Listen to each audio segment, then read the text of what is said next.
Marsh, can you hear us? Yeah, loud and clear.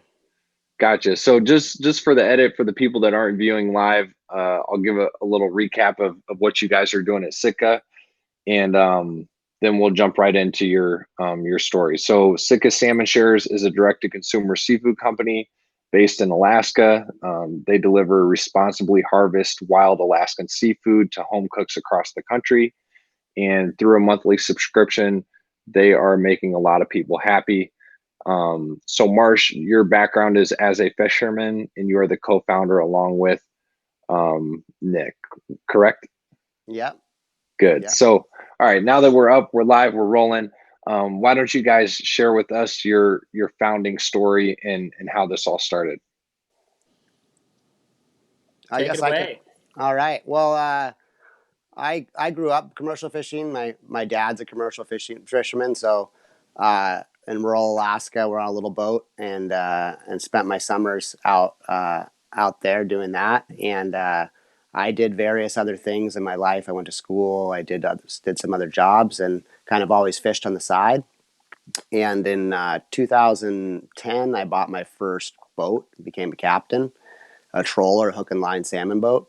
And that was right around the time that I met Nic. And we both are passionate about great food and sharing that great food. So we became buddies over having dinner parties. And Nic got a teaching job in Illinois, in central Illinois. And you want to take it from here, Nic? What happened then? Yeah, we just started.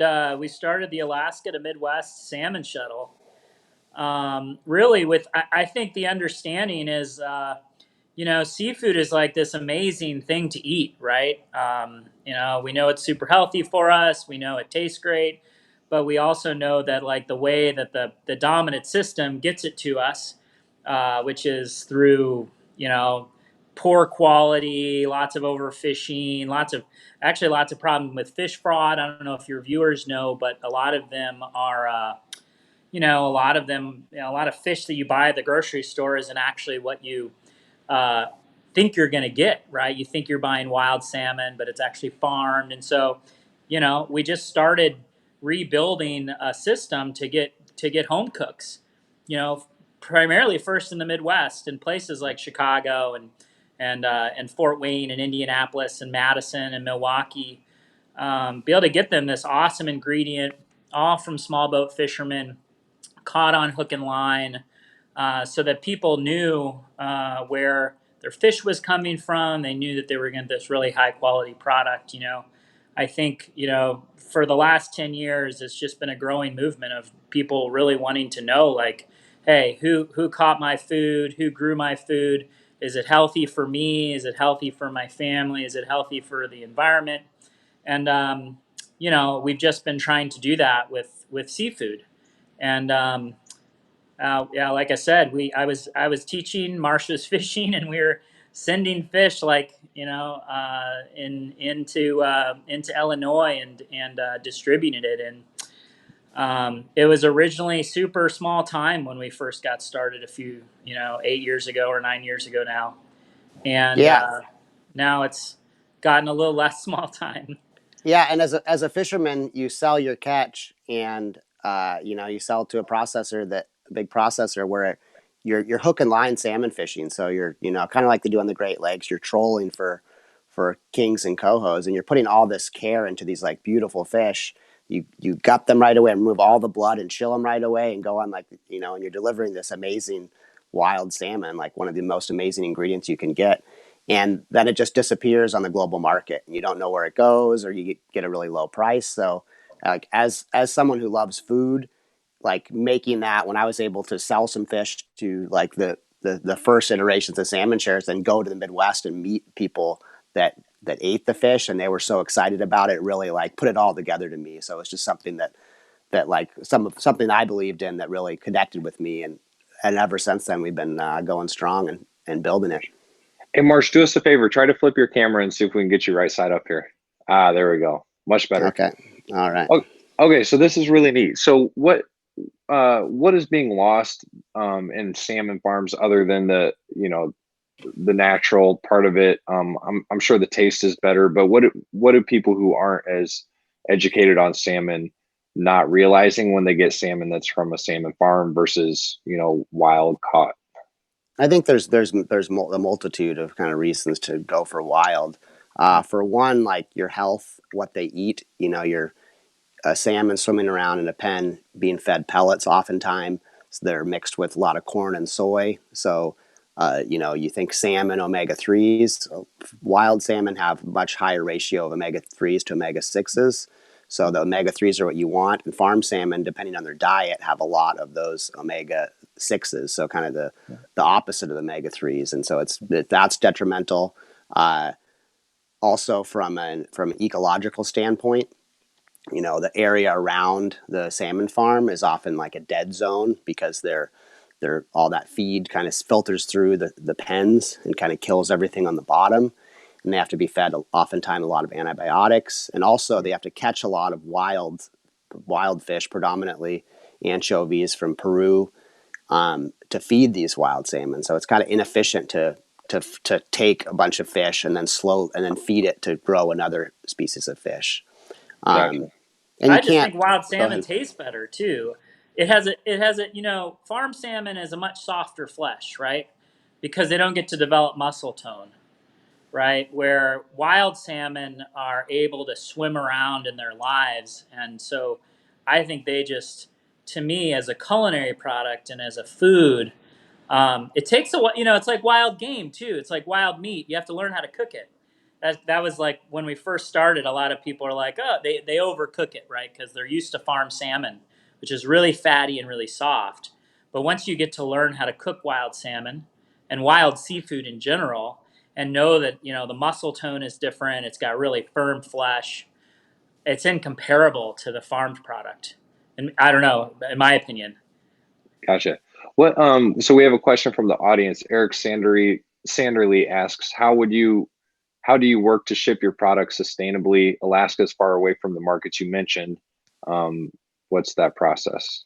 So I think the first step is freezing it. So to get fresh seafood from a place like Sitka to a consumer, somebody trying to buy our fish, you'd have to fly it. So that means your multiple flights.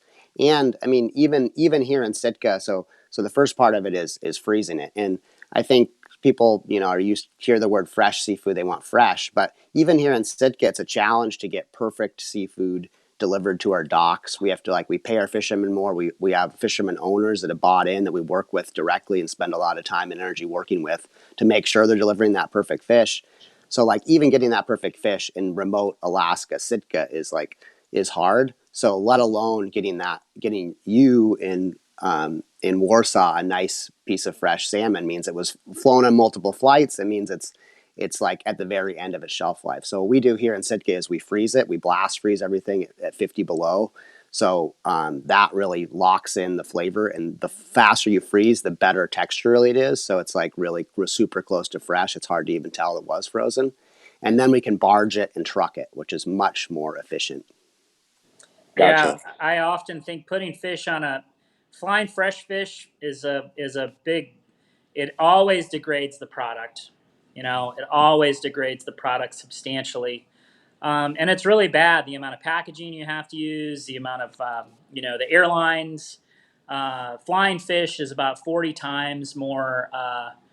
Uses 40 times more fossil fuels than barging and trucking it. So yeah, we've just gone the route that the most consistent, best quality product is a frozen product right when it hits the dock, and then delivered, held at 20 to 40 below the whole time until it gets to the person's house on dry ice a few weeks later, and it really does deliver a fish that is almost exactly like the moment it's caught. Great Awesome. question. Great question. Okay, good. We have another audience question from Joseph Monaghan. He asks, any crazy fishing stories? It looks like a lot of tough work. And I'll add to that, Marsh. You come from a heritage of fishing, going back a couple of generations. So what's it like growing up in that family? I mean, it's pretty amazing, and I'll answer the end part first. It's pretty amazing getting to spend that time with your dad and my dad and sister, being able to spend serious time. I mean, you're on a little tiny boat. My dad's boat is 36 feet long. So like even as adults, we come back and go fishing together. So it's kind of funny. It's like compressed family time where you don't have your personal space, but it's like it makes you closer. So it's pretty cool to get to like work together so closely and like and have that connection. Um, and I think to me, it's like it makes you really love and respect the wild places like Southeast Alaska. You get to be in these little remote coves where you don't see any boats or anybody, no sign of civilization for days. And like that's really powerful, getting to see really beautiful wild places and be out there in those amazing places. So I think that's a big takeaway. As far as crazy fishing stories, I think it's the fishing life is mercurial. It's highs and lows. You might have a day where you might make $4,000 and you feel like a hero and the weather's nice, but that's maybe like, a quarter of the time. And sometimes a storm blows up when you anchor up and you just fished by yourself all day and you're tired, but you have to stay up all night because your anchor's dragging and you could drag into the rocks. And so you sit there rocking around and stay up all night, or something breaks when you're offshore and there's no one there to help you. You have to figure it out. Some alarm's going off, your boat's dead, you're floating around on the open ocean, and you have to you have to pull it together and figure it out. So it's like it's addictive in that the highs and lows. The lows are low and the highs are high, but it's pretty exciting. Very cool. So let's jump into the business a little bit. You said you guys serve a lot of people in the Midwest. Do you have a lot of subscribers? How long have you guys been in action? What seasons do you ship for? And what's the consumer feedback? Yeah, we've got about 25. We're kind of pulling into probably about 25,000 subscribers nationally. Wow. And but about half of them are in the Midwest. We're 10 seasons in now. So this is our 10th season in operation. The first 5 were exclusively Midwest focused, where we're really kind of getting our sea legs, for to use a appropriate or inappropriate phrase. And so we really were learning the process because we had to invent a lot of things. Like I said, the way that seafood gets to people's plates really degrades the quality of the fish. It degrades the environment, and so we really had to build a lot of what a lot of what we did. We had to build ourselves. So, like that first 5 years was really focusing on building our systems, learning how to do it, and focused on the Midwest. And really, for the last 5 years, we've been doing more and more thoughtful national expansion. And so we've got about 25,000 members moving into this year. Half of them in the Midwest, focus Indianapolis, Chicago, Madison, Milwaukee, but we've been expanding into the coast pretty significantly over the last couple of years. The way the program works is, there's a couple different packages. It is a subscription, but you can cancel anytime. And you start getting a box of fish once a month on your doorstep from us during fishing season, starting in April, goes through December. You can do it for 3 months. You could do it for 7 months. You could do it for 9 months. It depends a little bit on the package you choose. And then, we harvest the fish using very, high quality, environmentally sustainable ways. And then we flash freeze most of it at our company owned fish plant. And then, once a month, you get about 4 to 5 pounds on your doorstep, all consumer size packaging, so that, we like to think of it as an easy way to eat fish once a week with your family. Yeah. And comes with recipes, how to cook the fish, techniques. A lot of times the recipes are from our fishermen, which is pretty fun. And then, who caught the fish, where it was caught, how it was caught, a little bit about like the fishery, a little bit about the fish. And so the business has been doing really well. We've just continued to grow year over year. People are incredibly happy. People are, back to the beginning where, people want to eat seafood, but they know when they go to the grocery store, they don't really know what they're getting. They don't know if they're going to get a good piece of fish. Some of the times maybe it'll be great. Like you go to a seafood market and you pick out a piece of fish that looks good. And sometimes it's great, but sometimes it's not. I mean, growing up and spending a lot of time in the Midwest, before this, I know 1 out of every 3 or 4 times you'd go to a fish market or you go to the grocery store and you'd be really excited for that fish and it'd be bad.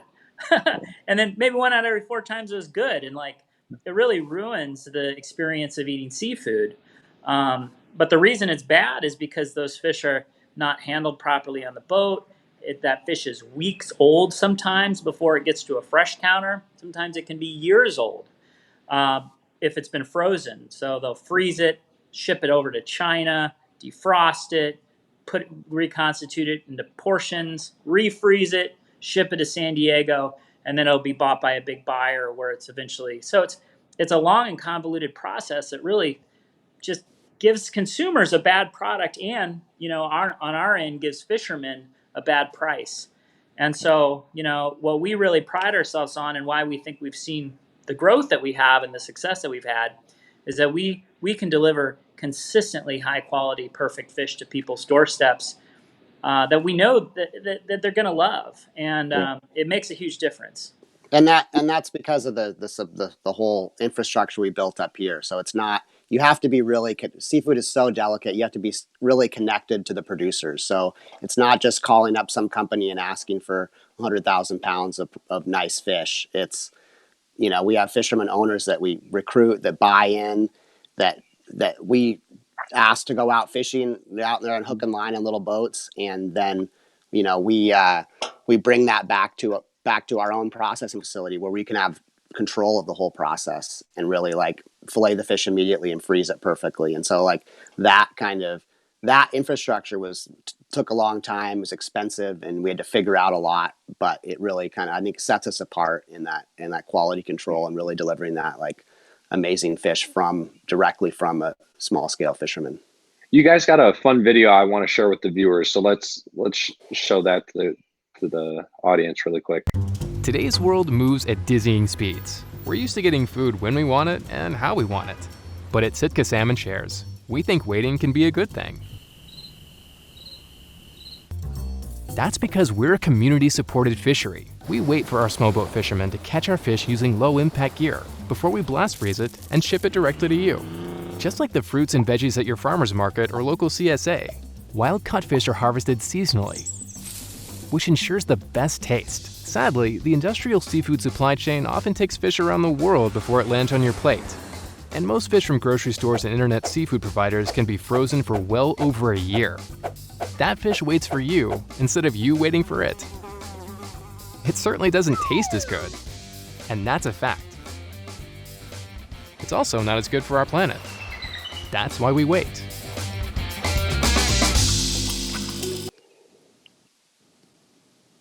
Okay, that was great. I appreciate the Swedish fish making a cameo. I like those kind of fish as well. Another question from the audience. This is a good one. Ursana asks, how do you determine what goes out to customers every month? Are there ever any shortages or special catches that you would add or replace for your customers?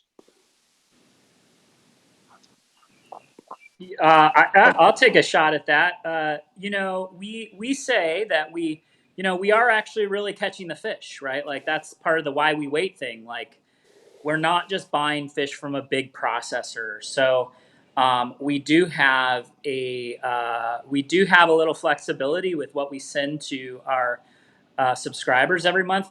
Like we tell them what we think we're gonna harvest, right? Like we have the planned harvest, and sometimes it deviates a little bit around the edges.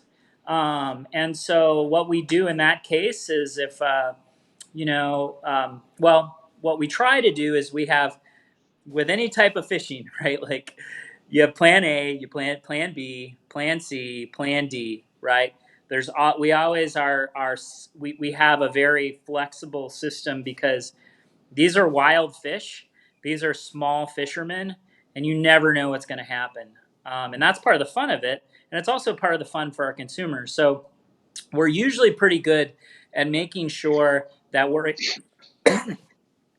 able to harvest what we do and what we say we're going to harvest for our members, because of the way that way that we practice inventory management and because of the way that we harvest things. But every once in a while we have to change months around because, we think we're going to harvest something here and then we don't harvest something there.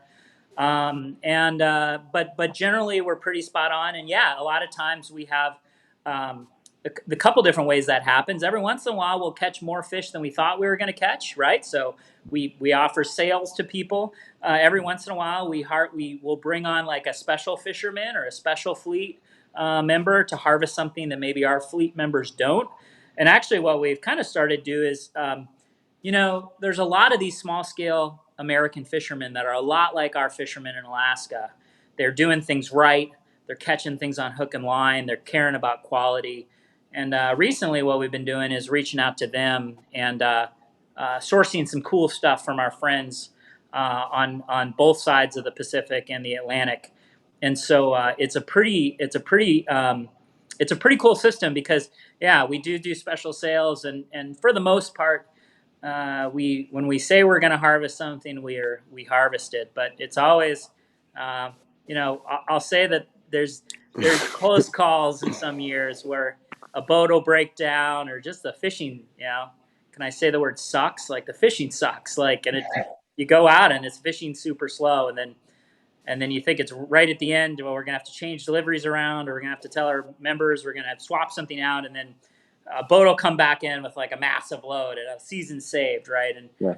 so we always try to make sure that we have those contingency plans in place so that our subscribers always get like perfect, wonderful fish from us. Got it. So Marsh, we understand that you're a very good cook. Can you give a couple fish cooking tips to the audience? Yeah, I think the main thing with wild seafood is don't overcook it. So the big thing I saw initially, people would be like, I'm unsure, so I put it back in the oven for 10 minutes, and it's like it was already overcooked, and then you double overcooked it. So I think all the beauty of a perfect piece of fish is lost if it's just it's like a steak. It's like a tenderloin. You're gonna cook this tenderloin till it's well done, and it's gonna not taste. It's gonna be garbage. So I think making sure you don't overcook it. And how do you do that? Low and slow. So for wild salmon, I do, 275 for 20 minutes, and it's not that much longer, and it just keeps that fish really moist and delicate. I think every time you think, I don't know if it's done or not, maybe it's close, take it off, because that residual heat cooking will keep cooking it.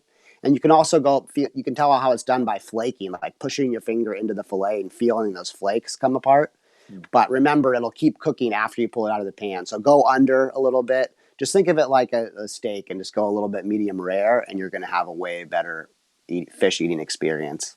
Love it. So you guys are one of the more mature companies that we've had on the series. You guys are 10 seasons in. You have a strong customer base. Could you guys share just some advice to other people in their small businesses and startups?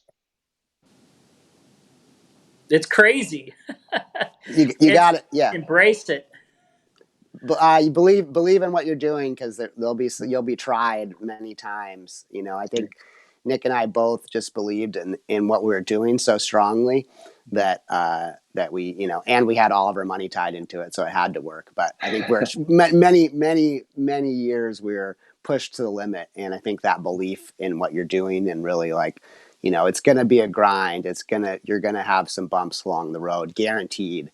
So I think, just being ready for that, embracing that, and kind of trying to learn from those trying times. Oh yeah. All the times I could think of, like, we're at the,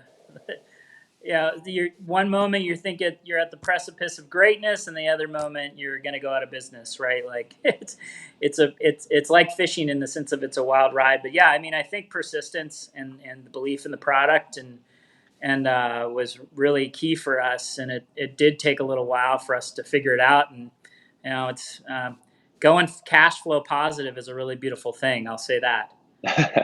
For sure.